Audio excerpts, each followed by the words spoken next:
আম্মা জান আয়েশা রাদিয়াল্লাহু তাআলা আনহাকে জিজ্ঞেস করা হয়েছিল যে হে আম্মা জান, রাসূল সাল্লাল্লাহু আলাইহি ওয়াসাল্লামের কিয়ামুল লাইল কেমন ছিল, কিভাবে কিয়ামুল লাইল করতেন? আম্মা জান আয়েশা, দেখেন ওনার এক্সপ্রেশনটা কত সুন্দর। তিনি বলেছেন ফালা তাসআল আন হুসনিহিন্না ওয়া তুলিহিন্না। রাসূল সাল্লাল্লাহু আলাইহি ওয়াসাল্লামের কিয়াম যে কত সুন্দর ছিল, কত লম্বা ছিল, আমায় জিজ্ঞেস করো না, আমি বলতে পারবো না।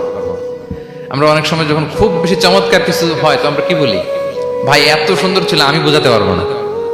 এরকম বলি না যে এত অসাধারণ, আমি বলে বোঝাতে পারবো না। বাংলাতেও কিন্তু আমরা বলি এত চমৎকার, বলে বোঝাতে পারবো না, শব্দের বুননে, ভাষার বুননে আমি ফুটিয়ে তুলতে পারবো না।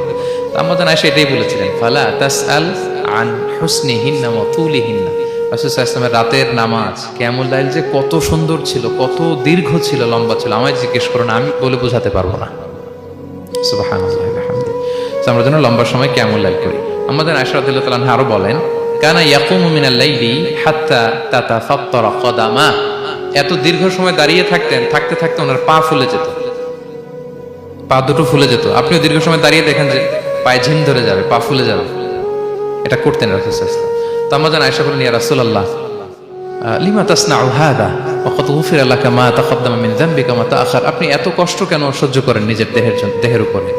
আপনার তো আগের পরের সব গুনাহ মাফ। আদতে তো রাসূল সাল্লাল্লাহু আলাইহি ওয়াসাল্লামের গুনাহই নেই, তিনি নিষ্পাপ। এত কষ্ট কেন করেন? আপনার আগের পরের সবই তো মাফ করে দেয়া হয়েছে, কেন করেন? রাসূল সাল্লাল্লাহু আলাইহি ওয়াসাল্লাম উত্তর করেছেন, আফালা উহিব্বু আন আকুনা আবদান শাকুরা। আয়েশা, আমি কি শুকরগুজার বান্দা হতে পছন্দ করব না? আল্লাহ তাআলা আমাকে তার রহম এবং করমে সব মাফ করে দিয়েছেন, কিন্তু আমি কি শুকরগুজার হব না?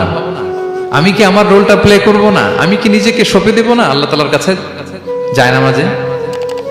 তো এটা ছিল সংক্ষেপে রাসূল সাল্লাল্লাহু আলাইহি ওয়াসাল্লামের কিয়ামুল লাইলের ধরন। এভাবে তিনি দীর্ঘ সময় কিয়ামুল লাইল করতেন। আমরা যেন এটা করি।